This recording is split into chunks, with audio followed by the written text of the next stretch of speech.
Welcome to another riveting episode of Passe Gaming. We are making progress here in our Final Fantasy XII Let's Play. I am Mr. Faust, and here is my co-host, That Guns for Hire. Hey everybody. He's playing Scrim at the moment, and I am... No. Oh no, you switched? Yeah, I'm playing Star Wars Battlefront 2 now. Nice. Star Wars Battlefront. Oh man, we should do like a one-off of that. How big is the download? I don't know, because I started downloading it, and then I went and made lunch, and watched some TV, and apparently fell asleep. So chances are it's probably fairly big, and not something I can do while doing this stuff. Maybe I'll download it and have it for another day. We'll do a one-off. I mean, I probably won't like it. I think it's only up for the weekend. Then who gives a fuck? I'm like super booked this week. I got all sorts of dumb stuff. Oh, maybe Sunday. I don't know. Let's see. Ow. Come on here. It's a crystal.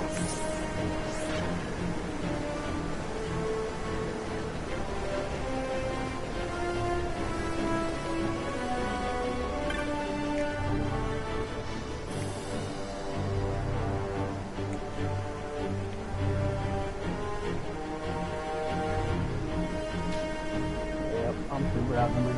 That's needed. Do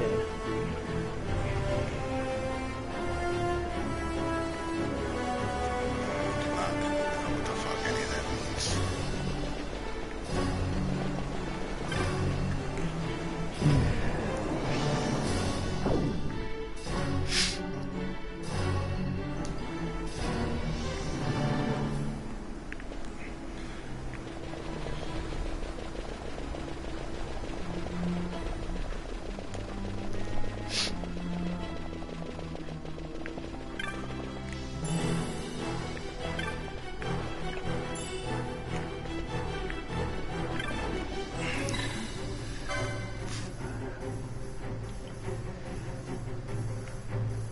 Roger, roger. Ahead is the Watcher, ye without strength. Turn back. Shut the fuck up. This ball. I'm not even gonna break a sweat. Where is he? Right. You never know. Nah, no way. That's an impossibility. No way, not these levels. Ain't no one gonna do shit. Bring your shit. I'll kick it. Here it comes. Dumbass. Ooh. It's got three. It's a weird water monster. But it flies. Figure that one out.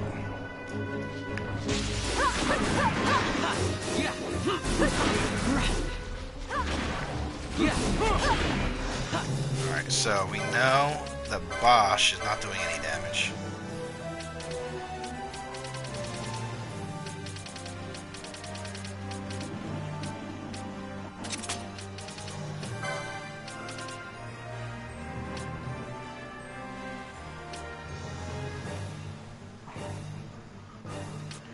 I like playing as a droid. You are a droid. 90% of their dialogue was Roger, Roger. That's Roger.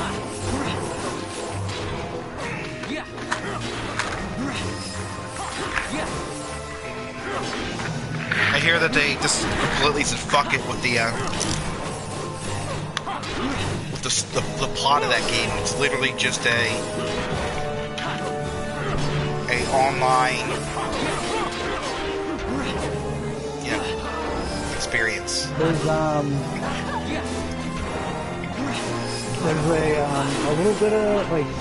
little bit of single player. I think it's like 4 maps.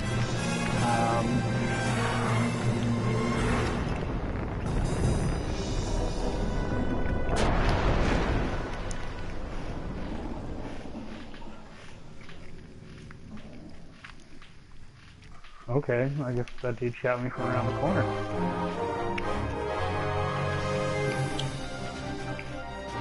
I watched a video today about the state of gaming, where whoever the hell it was who wrote the essay was wondering what the future of gaming held, because he's like, games that were previously single-player experiences are now all turning into these online sort of MMO-esque type games. Yeah. And what does that mean for the future of gaming? Because honestly, in my personal opinion, you and you, the audience, or even you guns, may be into that sort of thing, like online. I mean, I don't mind it once in a while. I think it's interesting. But as a, if that's the true direction of what the future of gaming is going to be, I don't think I'd be along for the ride. I don't mind playing like MMOs. If you got a buddy, it's fun to get on and play and stuff, and it's fun doing online stuff once in a while. Yeah. I enjoy it. Who doesn't?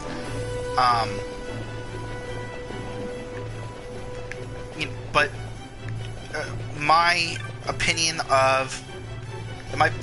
and my thought on online games is much like Dungeon Defenders, where it's fun for a while.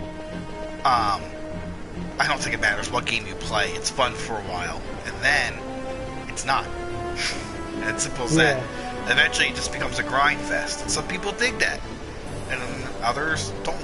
I like story, and I like single-player experiences, and I like single-player experiences even better when they're multiplayer experiences, but it's set up like a single-player experience. For instance, Baldur's Gate for the PlayStation 2 was sort of like that. You went around, hacked and slashed, you could have a buddy, but you both experienced the story together. Yeah. I always enjoyed games like that. Halo did an okay job of it at it too.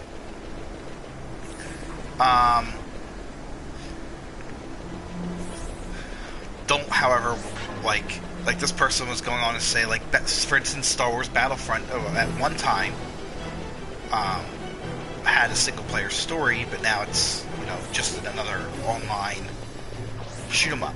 I mean, EA is guilty of this kind of stuff too. A lot of it's lazy programming, and game design, where they can just make a game, a multiplayer experience, just something to keep people busy, half finished. Yeah. You'll buy it because you're dumb, and then you'll pay for the DLC for content that should have been in the game in the first place. For instance, when Skyrim was charging people for horse armor, do you remember that? Yeah. That was the dumbest thing, and that proved to Bethesda and a lot of other companies that something so minuscule and stupid as horse armor, something that should have been in the game to begin with, we could charge a couple bucks for it, and we will get it. It seems like the days of DLC, true DLC, Final Fantasy has done actually pretty good with it, where there's new episodes. But you don't see a lot of that anymore, where No. like And Grand Theft Auto used to do it, and now like Grand Theft Auto 5, they didn't release any episodes at all. It's all it's all that online experience. What's that? We're in an age of microtransactions now.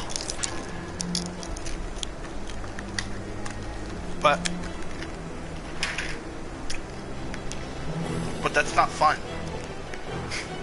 I mean, it is what it is, so.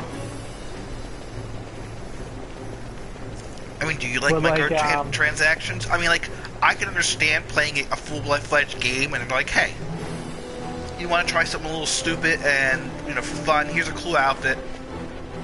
Wasn't it originally in the game? It's 99 cents. Okay, I'll buy.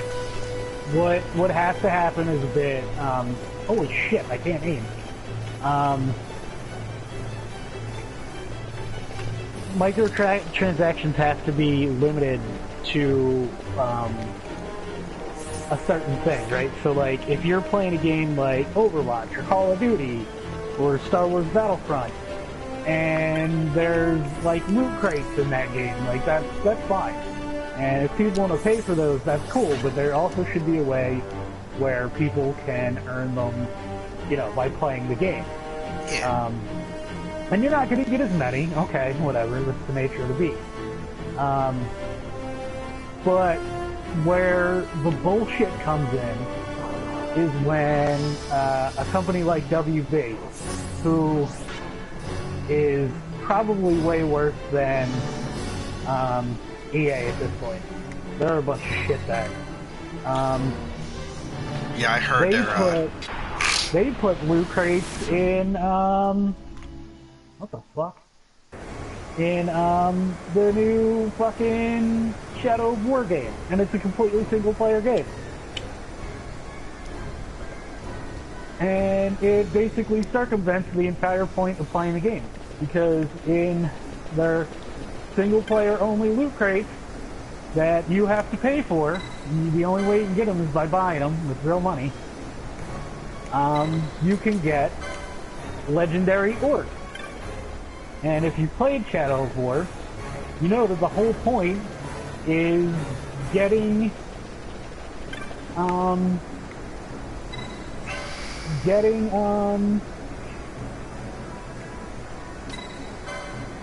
like taking control of orcs and building up your army.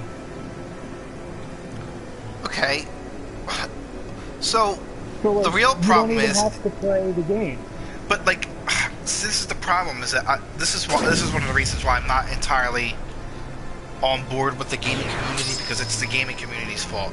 It's their burden, and to accept that blame. Because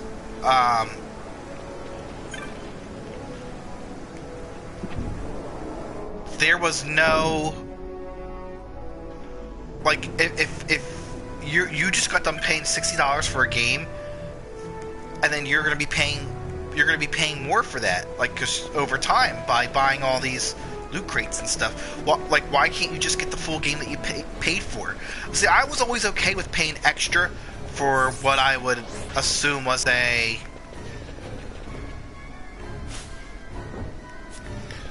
you know, I don't know. I always assumed, like, paying a little bit money for, like, a DLC, like, I'm talking old school DLC where it's basically an expansion to the game. Yeah. That's just something I was always cool with.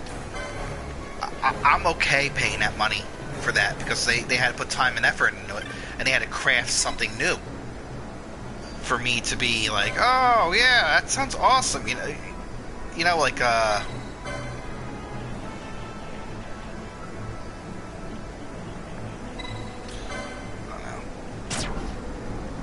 don't like, it's modern gamers.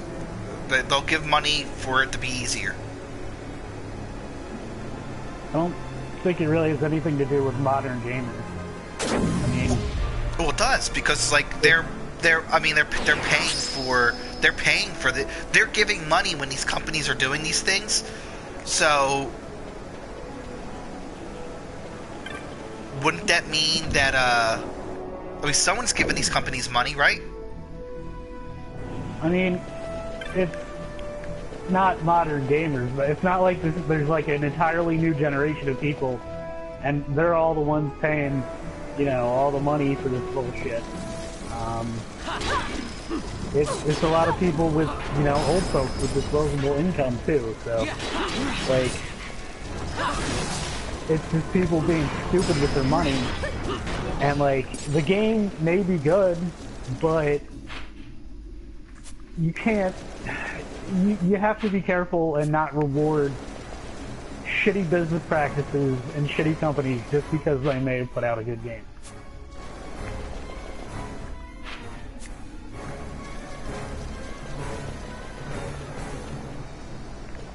See, I don't think that'll ever happen.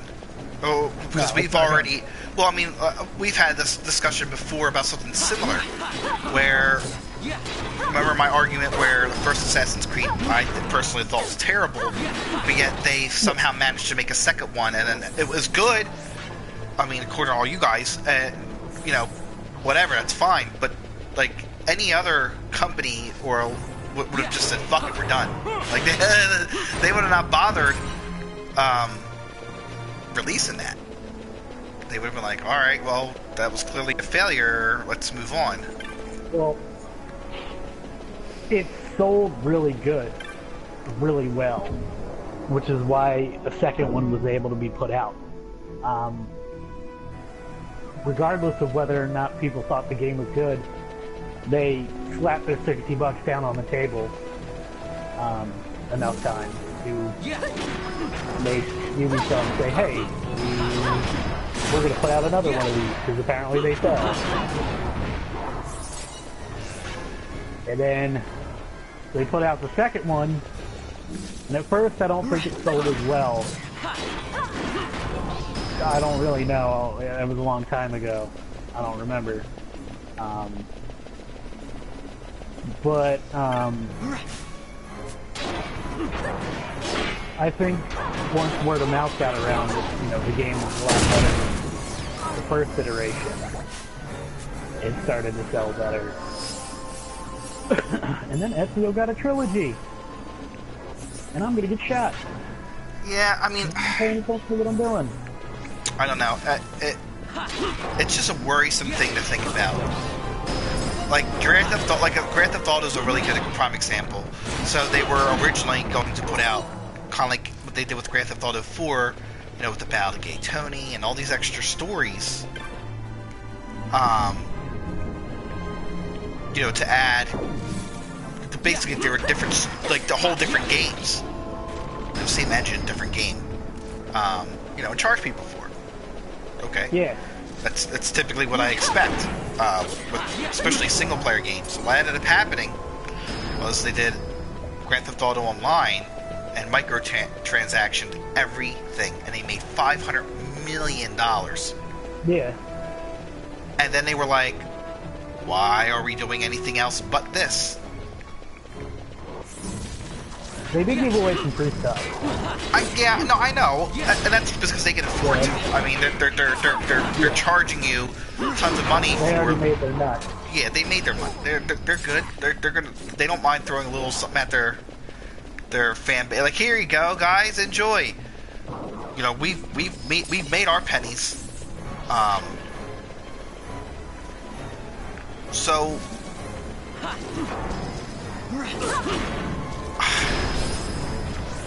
Now they're not. I mean, it's fairly clear that they're not going to release these planned DLCs, because why? Yeah.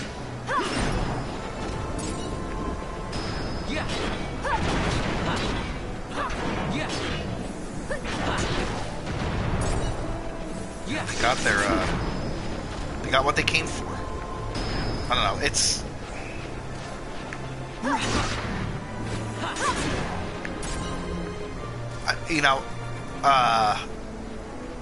Trying to think of the best way to put it.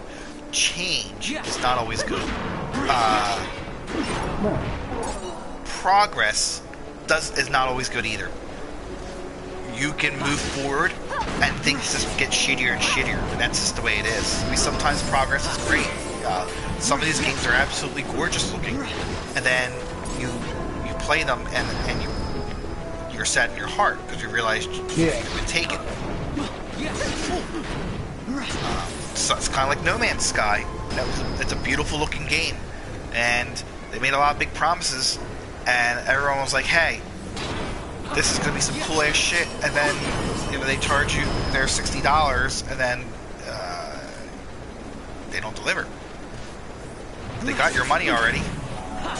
Sorry. And I feel like that's a lot of. I feel like a lot of these companies that are coming out today, or operating today, led by some of the biggies, some of the big developers, like EA and even like Warner. It all comes down. I mean, obviously it's bottom dollar, but even then, like a lot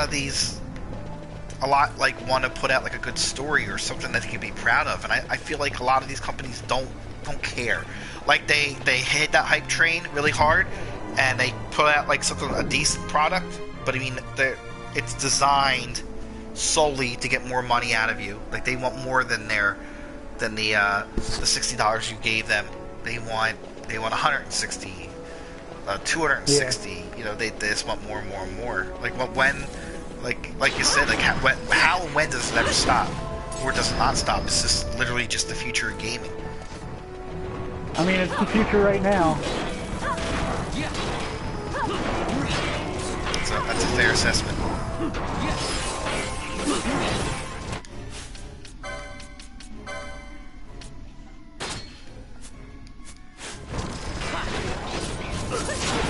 And until people decide that they don't want to support shitty business practices anymore, nothing's going to change. And that's the problem. I mean, you hit the nail right on the head. That's when has the consumer ever done anything? When has the consumer ever done the right thing? You know? And it doesn't help that you've got shitty fucking companies like fucking Game Informer. That's right, I'm putting you the fuck on blast. Gave Shadow of War a 9.5. Listen, and I've gotten Game Informer. Game Informer at one time, before they were bought out by GameStop, were a fairly reputable crew. And somewhere they got bought out by GameStop, and they were still respectable to the degree where they weren't like, I guess they were trying to keep their integrity. But let's be real. When your boss, GameStop, wants to sell games to stay open, to continue paying for your magazine, and they're like, listen, we need people to come and buy games, why don't you say this game's great? Yeah. Do you think the editor or any of those writers are really like, no man, I can't do that, I just gotta put food on the table for my family, you know, like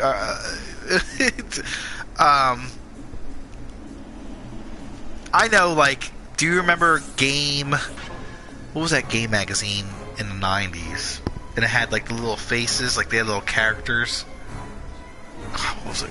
GameSpot? No. Well, anyway, there was a magazine in the 90s. Fairly popular one. GameSpot? Was GameSpot a magazine, or is that, like, a YouTube channel? Yeah, it was. Well, I'm pretty sure it's one of them. Anyhow, I seen a video where they were showing like some shifty ass things writers and reviewers have done in, you know, game journalism, if you want to call it that. Yeah. And a lot of them is things such as giving these glowing reviews of games that are truly trash. Yeah. For instance, there was one company, it's actually a website, happened recently, it was a game where the writer bashed the game. He was like, listen, this is not a good game. It's you know, I mean, he's like, I guess it's okay, but it doesn't live up to any of the expectations, and, you know, he goes on and gives an honest review of how he felt about the game. Then he proceeds to get fired because they were giving money to the developer, or to like the game magazine or the website or whatever, because it was one of their sponsors. Yeah. And that right there shows how knee deep these writers, these journalists, and these game companies are, where they're throwing out 10 out of 10, buy 6 copies, you know. Yeah. When they're not really that great of a game. Shit, do you ever hear of Wally Bear and the No Gang? No. Alright, it was an NES title. It was a drug, like one of those, it was basically like a PSA game where they were like, oh, I'll do drugs, they're bad. But they made a game. And GameSpot gave it a was it an 8 out of... No, it was only going up to 5, and I think he gave it like a 4 out of 5. Some ludicrous high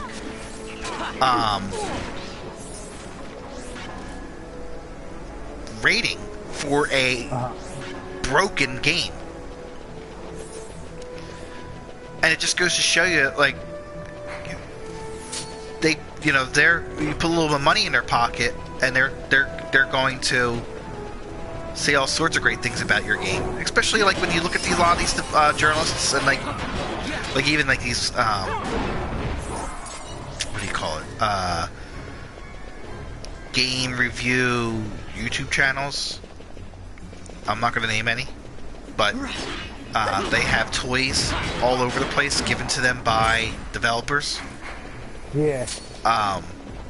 So you know they're going to give them super nice reviews on their game, regardless of how good it is. It's a great game.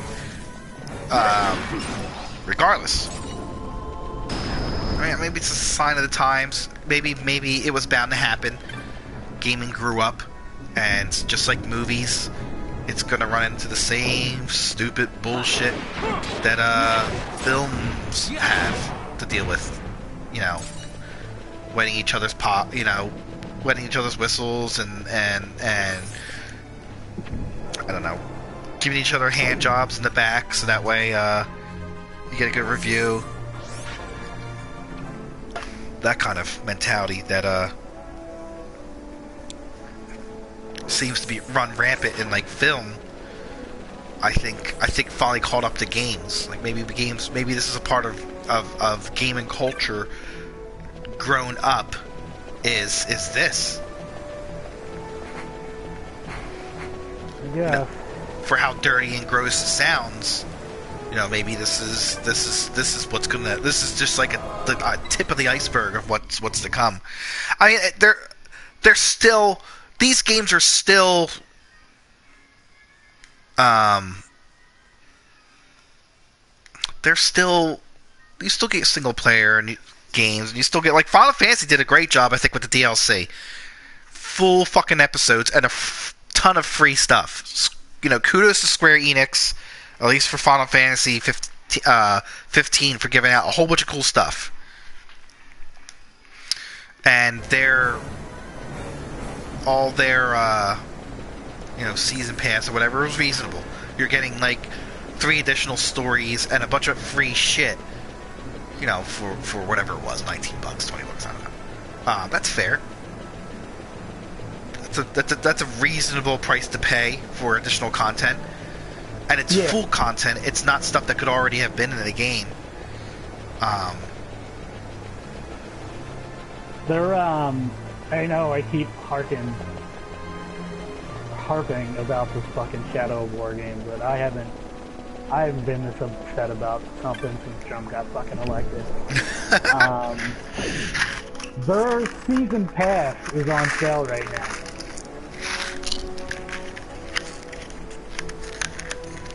I've seen.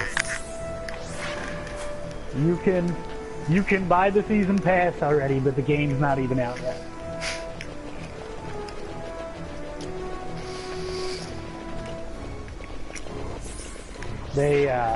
They had a developer for that game sadly pass away during the development cycle for the game. Mm-hmm. And they decided to... Oh, I heard about this, and they put something in the game and then charge you for it. Yeah,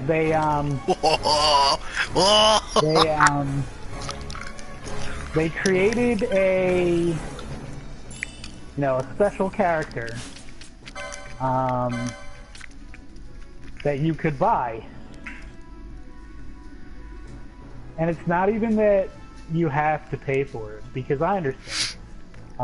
And they wanted the guys who made the game, not WB, I can't remember what the name of the company is, they wanted the money to go to a fund to help pay for like funeral costs and support the family and stuff. Yeah. Which is excellent. It's Cool Yeah, idea. that's completely fair. Plus, you get a neat little in-game thingy. So WB sets a $5 price point for this character that you can get, and I think it was something like $1.50 of every character bought was going to go to the guy's family. Why $1.50? Where's the rest of that money going? I don't know. And what do they need it for? They never said where the rest of the money was going. But and all you stupid fucks are gonna go out and buy that game. The kicker of it all, okay, is that only $1.50 would be donated to the guy's family from 44 out of 50 states, United States of America. And that was it.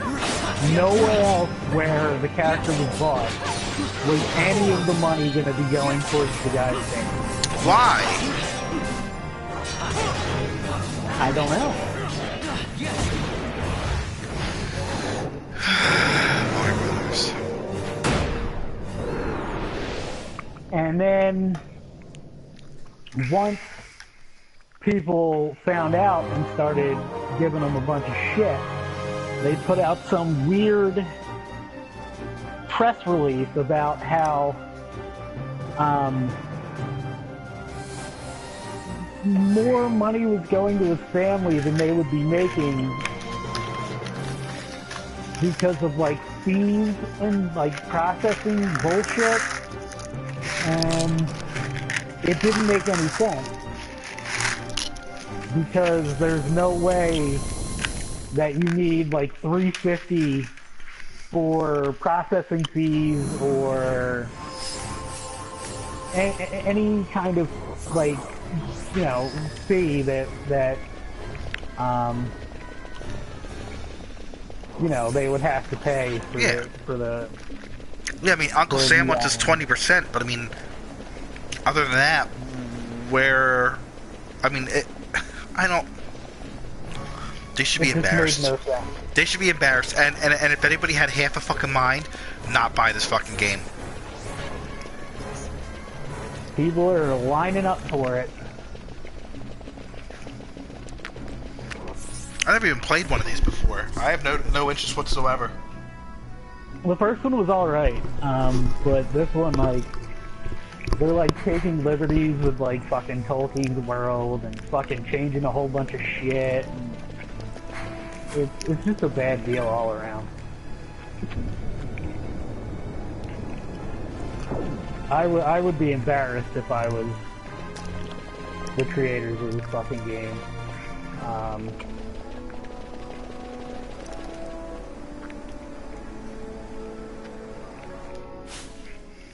But they won't be. They don't give a fuck.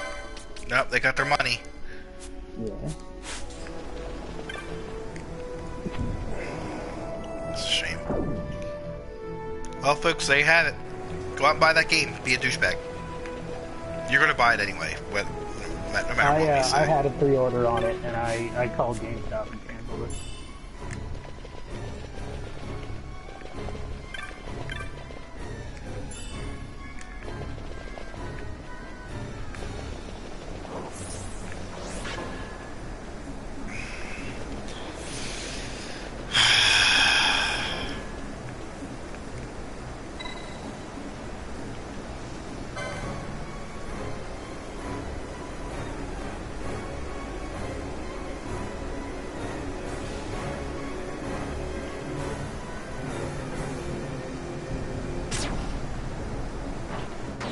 Dude, you're standing on a grenade, bro.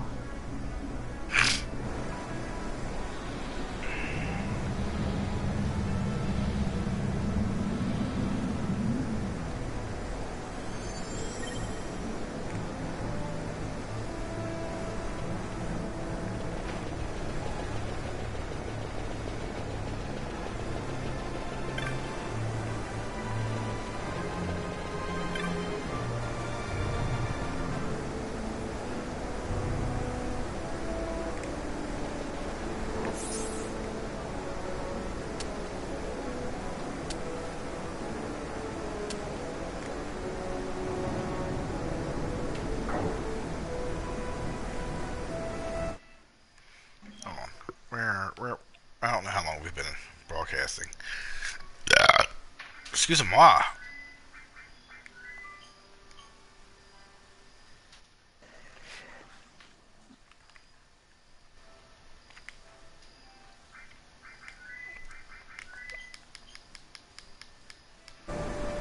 Alright.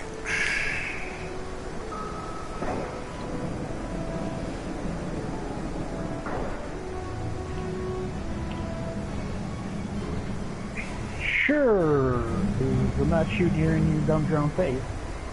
We'll go with that.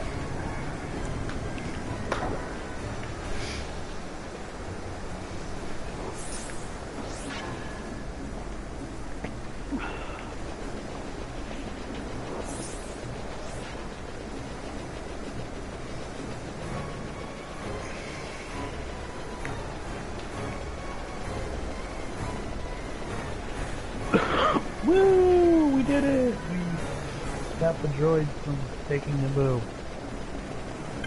We're the best. Yeah.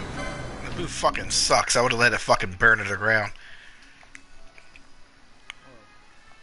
Well, what? You know who came from Naboo?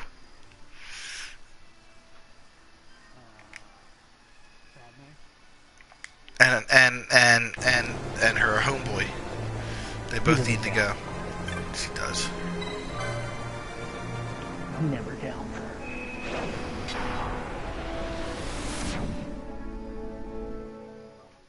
You used to know like Jar Jar Binks? No. He was incredibly racist. What?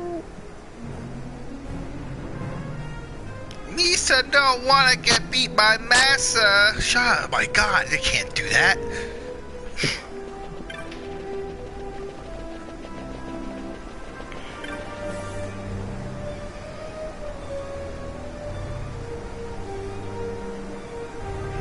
Alright, I'm gonna be completely honest. Pharos, this dungeon is completely stupid and I hate it. It doesn't make it. I don't know why I'm here. It's why is there like this dungeon's terrible. Like, listen, we need a dungeon, really big one. They just got done up doing a big dungeon. Now we need them to do another big dungeon. Oh yeah.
I'm stuck.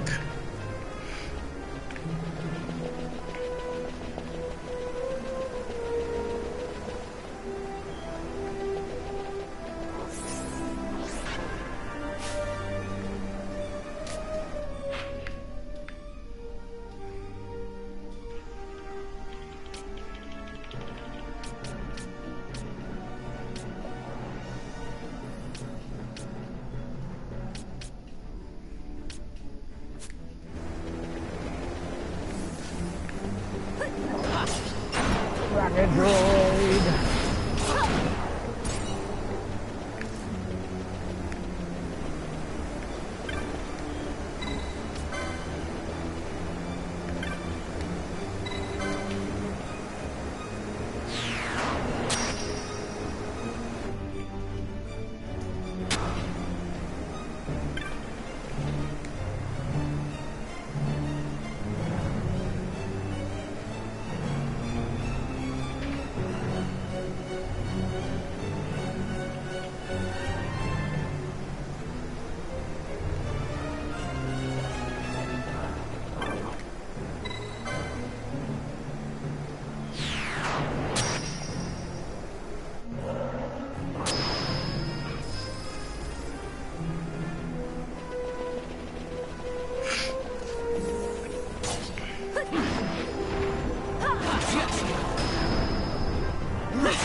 Okay,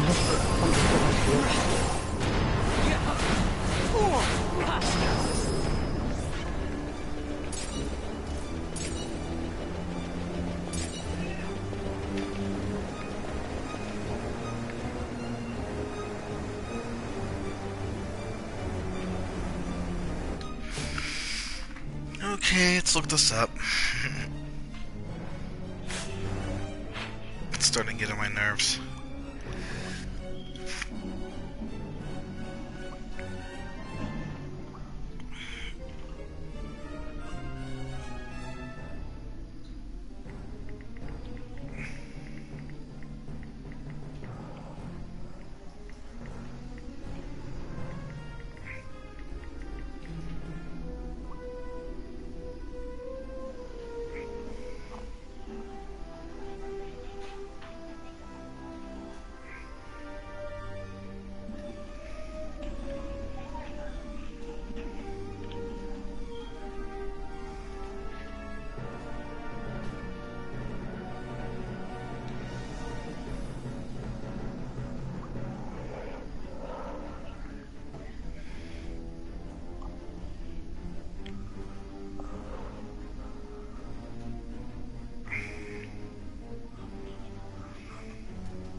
Oh, damn it, it doesn't bounce.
Oh shit! It's an intruder!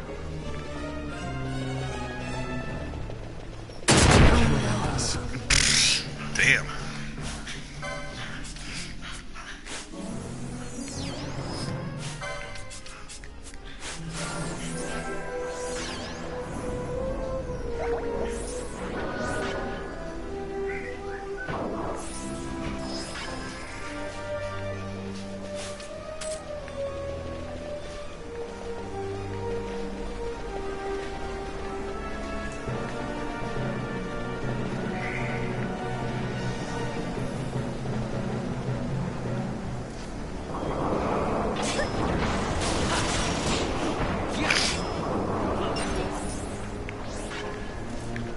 Yeah, I just got to do the same thing.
Fondor Imperial Shipyard.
Black, green, red, and white.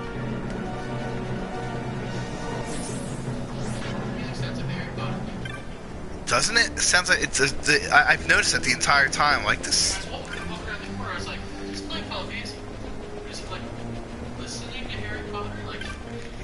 It's very Harry Potter-ish.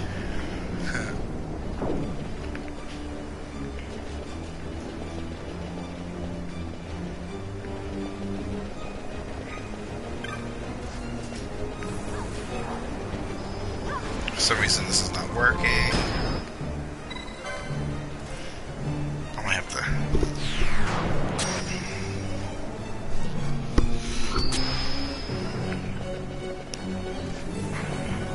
I don't care.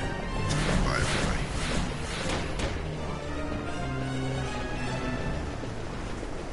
I just crashed into the satellite test.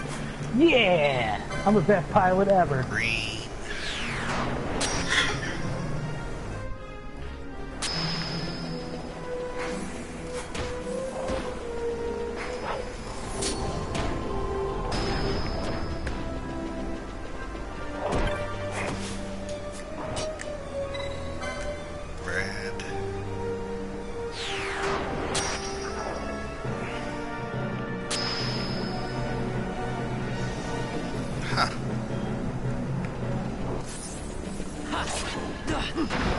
Why is this not working?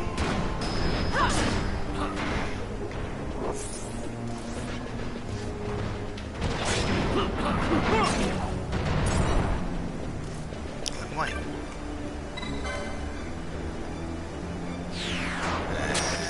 And...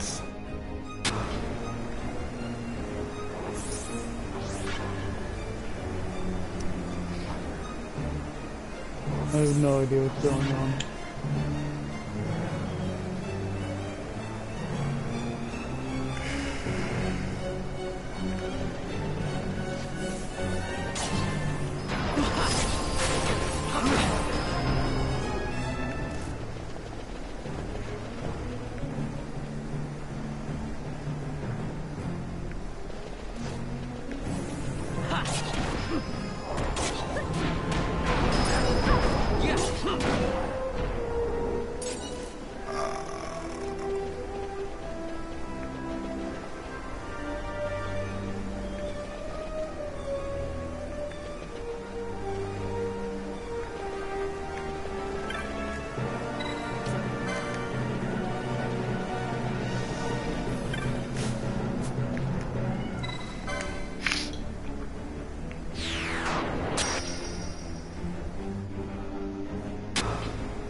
Wrong place again. I don't know how the fuck to get out of here.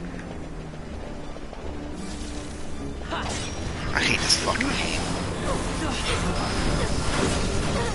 Well, I mean, I can get out. I mean, I can leave the dungeon, but I want to move the fuck on. This person doesn't know what the fuck. This person's guide is the worst. Yeah.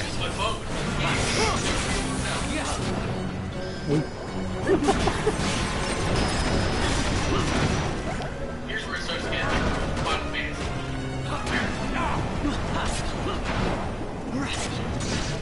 They're big fans apparently.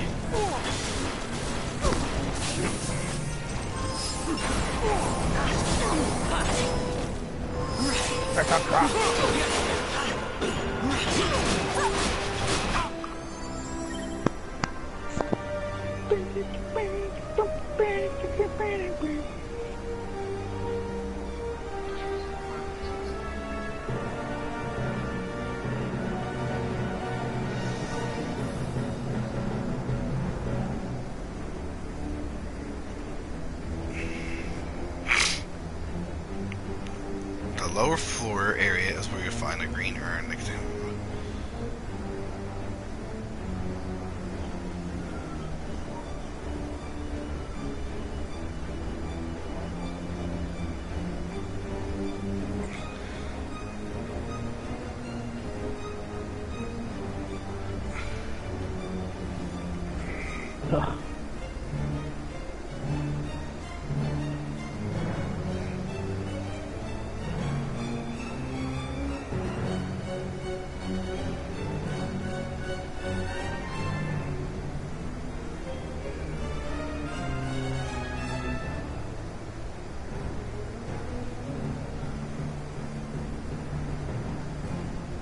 Okay, let's try this again.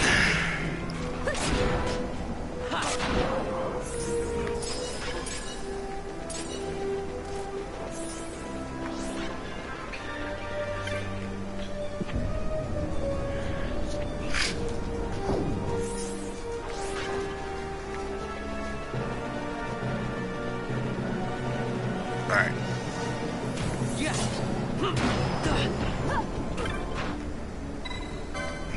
The black sigil.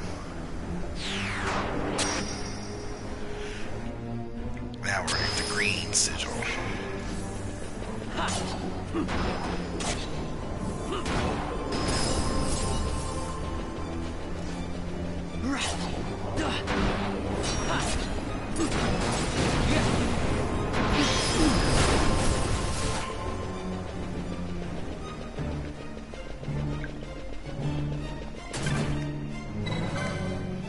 The green sigil.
Alright, folks, we're going to end this episode right here, and then we'll begin another one shortly. We're like well over the hour mark. Alright, see you in a moment.